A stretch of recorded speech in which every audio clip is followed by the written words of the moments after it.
Anak laki-laki ini melihat penutup botol bergulir di tanah. Dia membungkuk untuk mengambilnya. Tetapi ketika anak laki-laki hampir menyentuhnya, penutup botol tiba-tiba menghilang. Sebelum anak laki-laki bisa bereaksi, tiba-tiba kereta api melaju dengan cepat. Di bawah pengaruh inersia yang besar, penumpang bertabrakan dan pingsan. Ketika mereka bangun lagi, mereka menyadari bahwa mereka terperangkap di dalam rel kereta ringan. Pria dengan kacamata hitam membuka pintu darurat. Akhirnya mereka bisa keluar dari sini. Semua berdesakan keluar. Namun ketika mereka keluar, mereka baru menyadari bahwa mereka berada di padang gurun. Bagaimana kereta ringan bisa sampai ke sini dari terowongan? Semua orang bingung. Tidak ada sinyal ponsel. Seorang gadis berkata ingin pergi ke dalam terowongan untuk melihat-lihat. Dua anak laki-laki lain berkata ingin pergi bersamanya. Keadaan di stasiun kereta api menjadi kacau. Semua kereta api berhenti darurat. Petugas kereta menemukan polisi. Mereka datang ke kereta yang terlibat kecelakaan. Terlihat satu gerbong hilang di bagian tengah kereta. Petugas pemadam kebakaran segera masuk ke dalam terowongan untuk penyelidikan. Namun tidak dapat menemukan apapun di dalam terowongan. Gerbongnya seakan-akan menghilang entah dari mana.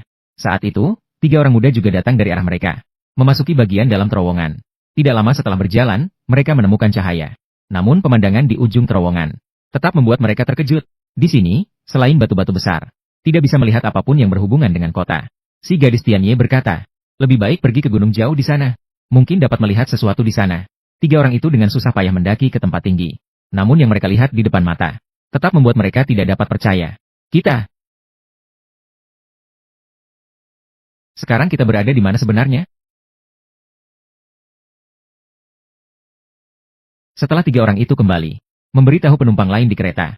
Namun tidak ada yang percaya. Tianye akhirnya mengeluarkan rekaman videonya. Pada saat itu, ada orang-orang yang mulai menghayal. Mengatakan bahwa mereka mungkin sudah mati semua.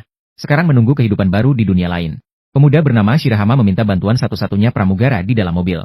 Kumpulkan informasi penumpang terlebih dahulu. Kemudian kita bisa membahas apa yang harus dilakukan. Shirahama pergi keluar dan membuat api untuk menghasilkan asap. Biarkan orang yang melihatnya datang menyelamatkan mereka.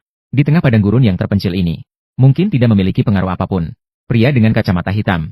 Dia mengatakan bahwa dia akan pergi ke barat untuk melihat-lihat. Tunggu orang lain datang untuk menyelamatkan mereka. Ini bukan gaya bertindaknya. Shirahama memohon agar dia tinggal. Mereka berdebat satu sama lain selama setengah hari. Akhirnya, pria dengan kacamata hitam itu harus meninggalkan mereka sendirian. 7 jam kemudian, orang-orang yang tidak membawa makanan mulai khawatir. Seseorang bertanya kepada pramugara apa yang harus dilakukan. Pramugara sendiri kelihatan bingung. Dia hanya bisa terus meminta maaf. Seorang gadis bernama Reina. Dia mulai berpikir untuk mengambil barang-barang dari tas orang lain. Dia mencuri beberapa makanan dari orang lain. Lalu dia diam-diam kabur keluar. Namun, dia bertemu dengan pria bersama kacamata hitam. Dia ketakutan sampai tidak mau makan lagi. Membuat si pria dengan kacamata hitam bingung. Menemukan satu karung makanan. Setelah kembali ke dalam mobil, menemukan makanannya hilang. Gadis di sebelah bertanya pada si pria dengan kacamata hitam. Apakah makanan di tangannya milik Tianye? Pria dengan kacamata hitam hendak menjelaskan. Lina menuduh dia mencuri. Dia mencuri. Masih ada di tas pria dengan kacamata hitam. Melihat surat yang dikirim oleh penjara. Dari pandangan pertama, dia bukanlah orang baik. Pria dengan kacamata hitam kembali ke dalam mobil. Mengatakan bahwa semua orang di sini bertemu untuk pertama kalinya. Tidak ada yang bisa saling percaya. Mungkin di sebelahmu ada pembunuh. Atau mungkin pencuri, sesuatu seperti itu. Dia memberi jaminan kepada semua orang. Dia akan segera pergi dari sini. Setiap orang harus menjaga dirinya sendiri. Lalu dia masuk ke dalam hutan sendirian. Di dalam hutan, dia menemukan sebuah topi. Dengan beberapa kotak air mineral. Saat itu, Tianye dan Mbak Iping berada dalam mobil. Dia kemudian mengeluarkan makanannya sendiri dan membagikannya kepada semua orang.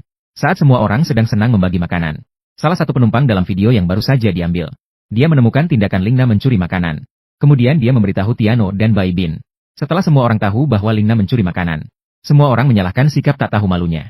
Pemuda yang merekam video berkata bahwa pertolongan sedang datang. Tidak ada yang akan peduli padamu. Lingna kemudian mengejek mereka yang belum melihat realitas. Jika ada bantuan datang, orang sudah datang untuk menyelamatkan mereka. Mereka sudah ditinggalkan. Mereka menyalahkan Tiano karena tidak menjaga makanan dengan baik. Pantas saja dicuri. Lingna mencuri makanan lalu lari keluar. Tiano dan Zibin mengerti. Mereka baru saja salah paham pada pemuda berkacamata hitam. Mereka pun berencana mencarinya untuk kembali. Sementara itu, pemuda berkacamata hitam berada di tebing. Kakinya terpeleset dan terjatuh. Beruntung dia berhasil menahan diri dengan meraih akar pohon di tepi tebing. Sayangnya tidak ada pegangan di bawah kaki. Tidak mampu naik dengan kekuatan sendiri. Saat dia hampir tidak kuat lagi, satu tangan menariknya. Saat itu Bai Bin tiba tepat waktu. Akhirnya keduanya berhasil menarik Xuan Dao ke atas. Saat itu Tianye berada di tepi jurang. Dia melihat tas-tas orang yang pergi sebelumnya. Sepertinya tampaklah situasinya tidak menguntungkan. Tianye melihat sepatu Xuan Dao hilang. Dia dengan baik hati memberi sepatu untuknya. Xuan Dao mengucapkan namanya, Xuan Dao. Ketiga orang itu kembali ke mobil sebelum gelap. Malam berlalu tanpa kejadian. Setelah fajar, mereka berkumpul untuk membahas apa yang harus dilakukan. Di sebelah timur adalah gurun. Di sebelah barat adalah tebing. Mereka terjebak di sini. Baibin menyarankan kepada semua orang. Belajar bertahan hidup di sini. Seorang wanita tua tidak bisa menerima kenyataan. Hampir bertengkar dengan pramugari. Peralatan dan air sangat berharga. Dan orang-orang tanpa air perlu membayar harga sangat mahal. Anda hanya dapat membelinya dari seseorang yang memiliki air. Sebuah pasangan muda mengetahui rencana mereka. Merasa bahwa mereka semua tidak mampu bertanggung jawab. Hanya akan menjadi beban bagi orang lain. Berencana untuk pergi dan hidup sendiri. Tidak peduli berapa banyak usaha Baibin. Mereka tetap bertekad untuk pergi. Pria tua yang giginya terus sakit sebelumnya. Sepertinya dia juga menyadari sesuatu. Meninggalkan cincin dan jam tangan di tangannya. Pergi meninggalkan semua orang. Tolong kembali ke sini. Bebas. Terpengaruh oleh mereka. Yang lain juga pergi. Baibin masih mencoba untuk menghentikan mereka semua. Shandao mengatakan biarkan mereka pergi. Setiap orang memiliki pemikiran yang berbeda. Semua orang adalah orang dewasa. Harus bertanggung jawab terhadap diri sendiri. Baibin teringat masa lalu. Seseorang kehilangan kaki mereka untuk melindunginya. Untuk membalas budi ini. Menyelamatkan lebih banyak orang adalah keyakinannya sepanjang hidup. Tidak peduli apa yang orang lain pikirkan. Keyakinan ini tidak akan berubah baginya. Apakah Xuandao mengejeknya karena ia ingin menjadi penyelamat dunia? Lebih baik selamatkan diri dulu. Baibin mengejar pasangan kecil itu. Mereka dianjurkan untuk kembali. Jika mati, semuanya akan hilang.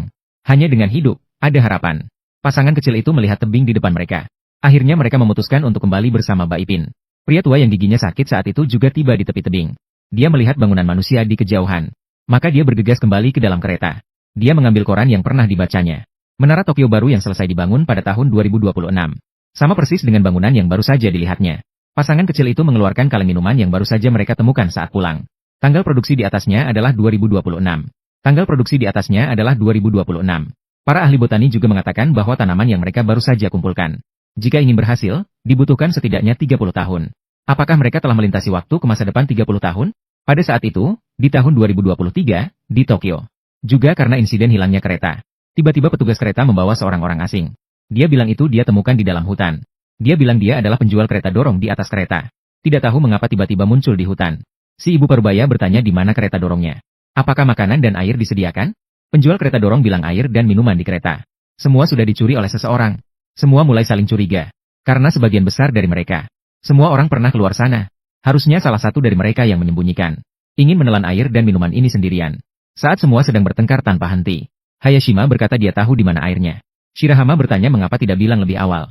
Hayashima balik bertanya pada Shirahama. Setelah dia mendapatkan air, dia berencana untuk membagikan. Apakah akan dibagi rata atau sesuai kebutuhan?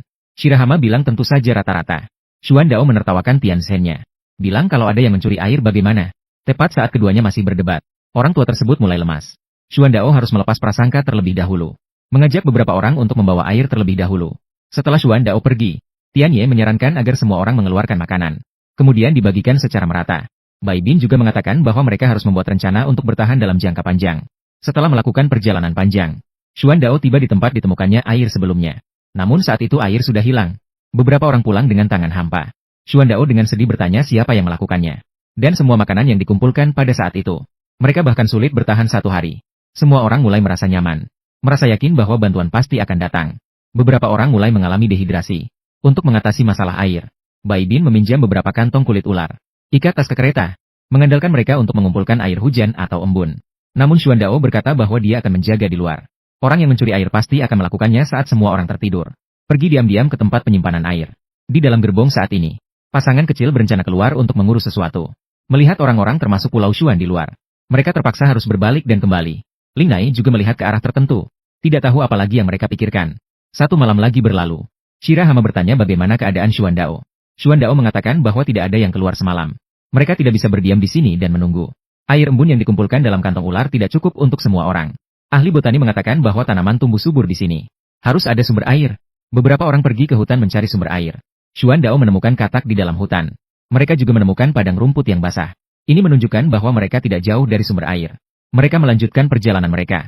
Namun, mereka terhalang oleh sebuah gunung di depan mereka. Saat mereka sedang kecewa, mereka menemukan aliran air di dinding batu. Sepertinya itu adalah sumber air. Tepat di belakang gunung ini. Tapi bagaimana cara mereka melewati itu? Para penumpang di gerbong ini mulai bertengkar lagi karena masalah sumber daya. Pria tua dengan sakit gigi mengambil kesempatan untuk berpura-pura gila dan lari keluar. Pergi diam-diam ke tempat tersembunyi. Keluarkan air yang tersembunyi di sini. Ternyata dia yang mencuri air. Adegan ini langsung dilihat oleh pramugari. Awalnya berencana untuk meminta penjelasan kepada pria tua. Namun ditakutkan oleh karisma pria tua itu. Keduanya membawa air kembali ke gerbong. Para penumpang berpikir akhirnya ada air untuk diminum. Namun pria tua dengan sakit gigi berkata, harus ditukar dengan makanan dan obat-obatan. Kalau tidak akan ada yang bisa mendapatkan air. Si anak berambut kuning mengira dia sedang bercanda. Sedang hendak mengambil air tetapi ditahan oleh pria tua itu. Rena juga berdiri dan mengatakan bahwa pria tua itu terlalu arogan. Dia juga diberi pelajaran oleh paman. Sakit sekali, sikapmu apa ini? Hei, pergi sana. Tadano, paman sering hidup dengan pengecut. Di hatiku, dia selalu diabaikan oleh keluarganya. Dikucilkan di perusahaan. Sekarang dia akhirnya menemukan pelampiasan. Memanfaatkan barang-barang ini di tangannya. Dia bisa menjadi raja di sini. Tetapi Xuan Dao menariknya kembali ke kenyataan. Hentikan. Tidak ingin minum air lagi? Tidak akan ada yang bisa kamu katakan tentang akibatnya setelah melakukan hal seperti ini. Sutomo menghentikan Xuan Dao saat dia kembali. Diminta agar semua orang tetap tenang. Jangan melakukan hal-hal yang melanggar batas. Xuan Dao mengatakan tidak ada aturan, tidak ada tatanan. Jika semua orang seperti Tanaka, bagaimana dia akan mengelola orang-orang di masa depan? Shirahama mengatakan dia tidak ingin melakukan hal yang menghukum orang sebagai contoh. Xuan Dao memerintahkan dia untuk melihat semua orang di dalam mobil. Dia harus memberi penjelasan kepada orang-orang di dalam mobil. Karena dia pernah mengatakan ingin menyelamatkan semua orang. Sutomo mengatakan bahwa semua yang terjadi di sini harus diselesaikan melalui diskusi. Jika kamu menginginkan demokrasi, maka diberikan demokrasi. Xuan Dao menarik pria tua itu ke dalam mobil. Katakanlah jika ada yang ingin Tanaka tinggal. Sayangnya setelah kejadian baru saja, tidak ada seorang pun yang ingin mengacungkan tangan. Bai Bin yang dipermalukan segera menyelesaikan masalah. Biarkan Paman Tiansong segera meminta maaf kepada semua orang. Tanaka juga merupakan orang yang memahami keadaan terkini. Mintalah maaf dengan cepat dan katakan tidak akan mengulangi hal ini lagi. Bai Bin segera mengacungkan tangannya. Xuan Dao meminta ahli botani untuk menghitung. Menghormati wajah Bai Bin. Semakin banyak orang yang mengangkat tangan. Orang yang menentang dan yang mendukung masing-masing setengah. Pada akhirnya, hanya Tianye yang belum angkat suara. Tianye awalnya adalah pihak Bai Bin. Tentu saja mendukung Paman Tinggal. Tiansong berlutut untuk mengungkapkan rasa terima kasih. Setelah semua orang mengambil airnya kembali. Bukan hanya setiap orang mendapatkan satu botol. Bahkan ada yang lebih banyak. Semua orang senang seperti minum nektar mutiara. Mereka tidak pernah mengira air bisa begitu enak. Ada yang langsung meminum habis. Beberapa orang tahu. Minum secara perlahan agar bisa hidup lama. White Beach memanfaatkan waktu malam. Membuat tali dengan menggunakan rotan. Keesokan harinya, mereka tiba di bawah gunung kemarin. White Beach, yang dulunya petugas pemadam kebakaran, terampil mengemudi. Ia mendaki ke ketinggian terlebih dahulu. Kemudian ia meletakkan tali untuk membiarkan yang lain mendaki. Akhirnya, White Beach mendaki sendirian ke atas. Di puncak gunung, akhirnya melihat sumber air yang telah dinantikan. Berdiri di tempat yang tinggi. Dia dengan terbayang melihat gunung Fuji di kejauhan. Dan lautan yang tak terbatas di sekitarnya. Hitung. Tokyo pada tahun 2023. Di dalam tim penyelidik di kantor polisi. Dikelilingi oleh keluarga orang hilang. Mereka semua ingin tahu kemana keluarganya pergi. Adik Xuan Dao melemparkan bunga peringatan. Mengatakan bahwa kakaknya tidak mati. Minta polisi untuk segera mencari. Gambar yang dibawa oleh Shimahara. Membuat hati semua orang hancur lagi. Kakak perempuan tua masih tidak bisa menerima kenyataan. Dia menarik tasnya dan meninggalkan orang-orang. Rena juga menangis dengan keras. Seseorang memanfaatkan sisa daya baterai ponsel. Berpamitan dengan keluarga terakhir kalinya. Mama, aku adalah Hiroko. Sudah makan dengan baik? Aku sangat khawatir tentangmu. Maafkan Profesor. Aku merasa sangat khawatir, jadi aku meninggalkan pesan ini. Kata sandi untuk arsip penelitian adalah Kato 0620.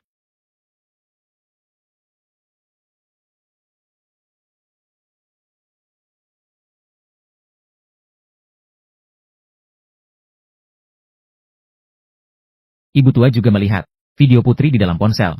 Sampai ponsel mati karena kehabisan baterai. Aku sangat mencintai suami dan Yura.